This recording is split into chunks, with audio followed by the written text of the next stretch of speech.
कुछ ही वर्षों में पाचन संबंधी समस्याओं के मामले तेजी से बढ़ रहे हैं। पाइल्स या बवासीर भी एक ऐसी ही समस्या है। शर्मिंदगी या हिचक के चलते लोग इसका जिक्र नहीं करते, लेकिन असल में यह समस्या गंभीर हो सकती है। जरूरी यह है कि इसे छुपाने की बजाय तुरंत इसे ठीक करने की ओर ध्यान दिया जाए। चिकित्सा के क्षेत्र में हुई तकनीकी इवोल्यूशन ने पाइल्स जैसी समस्याओं के लिए भी बहुत अच्छे इलाज उपलब्ध कराए हैं, लेकिन समस्या का निवारण हो इसके लिए ज़रूरी है कि मरीज इलाज या सर्जरी के बाद भी अपना पूरा ध्यान रखे। पाइल्स असल में लोअर रेक्टम या गुदा मार्ग के आसपास या उसके अंदर नसों में सूजन की समस्या है। इसके कारण तेज दर्द, सोच में तकलीफ और कई बार खून आने जैसे लक्षण हो सकते हैं। विशेषज्ञों की माने तो करीब 40% लोगों को इस समस्या का सामना करना पड़ सकता है या करना पड़ रहा है। खान पान की खराब आदत और जीवन शैली में अस्वस्थ परिवर्तनों के कारण कम उम्र में भी पाइल्स अब आम लोगों में होने लगी है। कब्ज, डायरिया, गर्भावस्था आदि में भी ऐसी स्थितियां हैं, लेकिन इस समस्या का कारण बन सकती हैं क्योंकि इसकी वजह से पेट और मल द्वार पर अतिरिक्त दबाव पड़ता है। इसकी वजह से नसों में सूजन आ जाती है और बवासीर की स्थिति बन जाती है। दोस्तों, आहार और जीवन शैली की गड़बड़ आदतें पाइल्स के जोखिम को बढ़ा सकती हैं। केवल मिर्च युक्त तीखा खाना खाने से ही बवासीर होता है, यह गलत धारणा है। अगर आपका पाचन दुरुस्त है तो नियमित सोच में तकलीफ नहीं आएगी और नसों के सूजन की तकलीफ नहीं होगी। भोजन में फाइबर और खूब पानी पीने की आदत इस समस्या से बचाव में कारगर हो सकती है।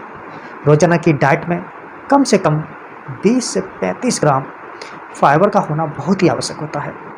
जी हाँ दोस्तों, बवासीर के लक्षणों को कम करने में कोल्ड कंप्रेस से राहत मिल सकती है। टॉयलेट सीट पर ज़रूरत से ज़्यादा समय तक बैठने से भी पाइल्स की समस्या हो सकती है। इसकी वजह से पाइल्स के अलावा अन्य संक्रमणों की आशंका भी बढ़ सकती है। पाइल्स के मामले में भी नियमित व्यायाम से न केवल समस्या से बचाव हो सकता है, बल्कि समस्या नियंत्रण भी हो सकता है। व्यायाम की आदत से पाचन दुरुस्त रहता है, वजन संतुलित रहता है और कब्ज जैसी स्थिति नहीं बनती है। पाइल्स केवल सर्जरी से ही ठीक होता है, यह भी एक गलत धारणा है। शुरुआती स्तर पर इसे आसानी से केवल डाइट और जीवन शैली में परिवर्तन से ही नियंत्रित किया जा सकता है।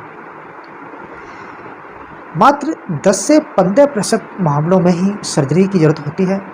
कुछ स्थितियों में पाइल्स का इलाज बहुत आसानी और सहजता से एंडोस्कोपिक प्रणाली से किया जा सकता है। लोग अक्सर एक बार इलाज कर लेने या सर्जरी कराने के बाद यह सोचकर सारी सावधानी और परहेज को हटा देते हैं कि अब समस्या नहीं होगी। यह भी एक बहुत ही गलत धारणा है। ज़्यादातर लोगों में इसी वजह से समस्या दोबारा भी पनप सकती है। इसलिए इलाज के दौरान और उसके बाद भी आपको डॉक्टर से सलाह लेते रहना बहुत ही आवश्यक है। एक मेडिसिन है जो doctor Sakya life care company ने बनाई है, जिसका नाम है डॉक्टर साक्या रिलैक्स DS। जी हाँ दोस्तों, रिलैक्स DS कैप्सूल हैं। ये बहुत ही लाभकारी होते हैं बवासीर जैसी स्थिति को ठीक करने के लिए। तो आप नीचे दिए गए जो नंबर है इस पर आप कांटेक्ट करके या फिर डॉक्टर साक्या लाइफ केयर की जो वेबसाइट है जो आप नीचे स्क्रीन पर देख रहे हैं www.drsakya.com, आप यहाँ से भी ऑर्डर करके इसको मंगा सकते हैं। ये बहुत ही लाभदायक है। ये आपके पाचन तंत्र को दुरुस्त रखेगी और आपको बवासीर जैसी पीड़ादायक दर्द भरी बीमारी से हमेशा हमेशा के लिए निजात दिलाने में बहुत ही मदद करेगी।